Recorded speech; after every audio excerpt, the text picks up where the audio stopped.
These days, Florida water, or agua florida, is most often used as a ritual tool for spiritual cleansing. Upon further research, I found that before Florida water became a staple in the realm of spirituality, it had a much longer history as a perfume or cologne, and even as a concoction for health and wellness. The name Florida water has nothing to do with the southeastern state of the U.S., but rather both the perfume and the place are named for the legendary fountain of youth. This gives us a clue to one of the alleged benefits of using this tonic: Florida water's youth-enhancing properties.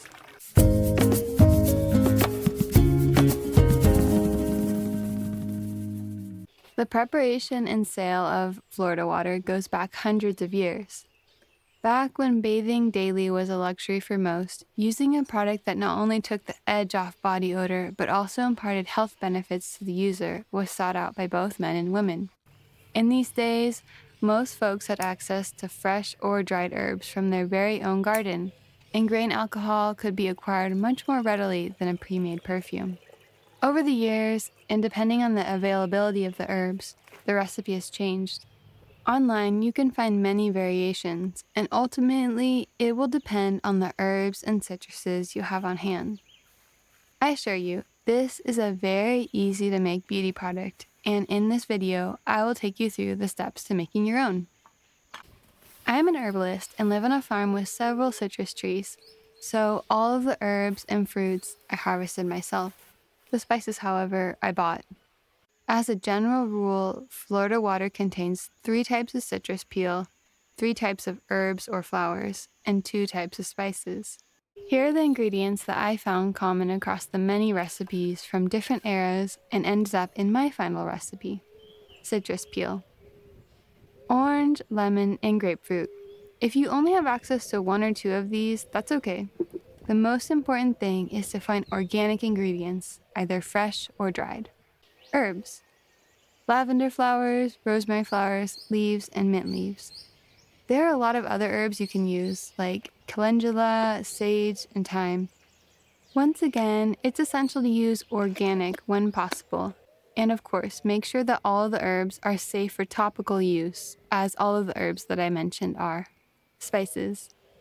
Most recipes agree that Florida water needs a little spice, and so I included 2 of the most commonly used spices amongst the recipes: cinnamon and clove. Grain alcohol and distilled water. A large clean jar with a lid that fits tightly.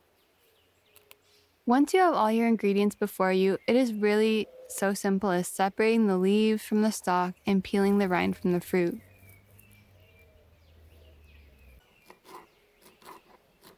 With all the ingredients processed in the clean jar in front of you, simply fill the jar halfway with the herbs, flowers, citrus, and lastly the spices.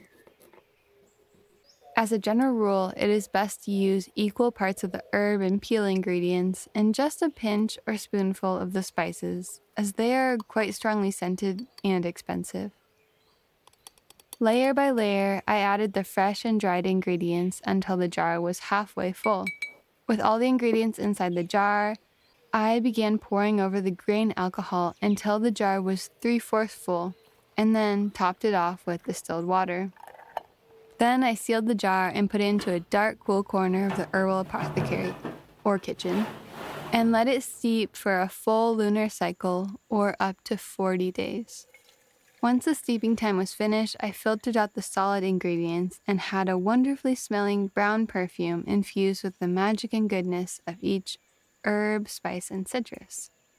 Most often, Florida water is used as a spray and often included in rituals from Santeria to witchcraft and even in meditation practices as a way to cleanse the area of malignant spirits.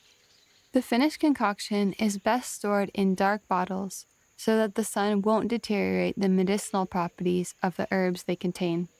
Personally, I use this spray mostly as part of my self-care routine.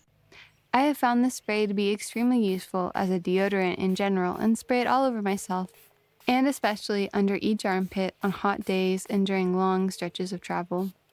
The mint, clove, and citrus all have brightening properties that give an uplifting feeling right away, and especially helpful during long days, working outdoors, or endless bus rides when a shower is wanted but unavailable.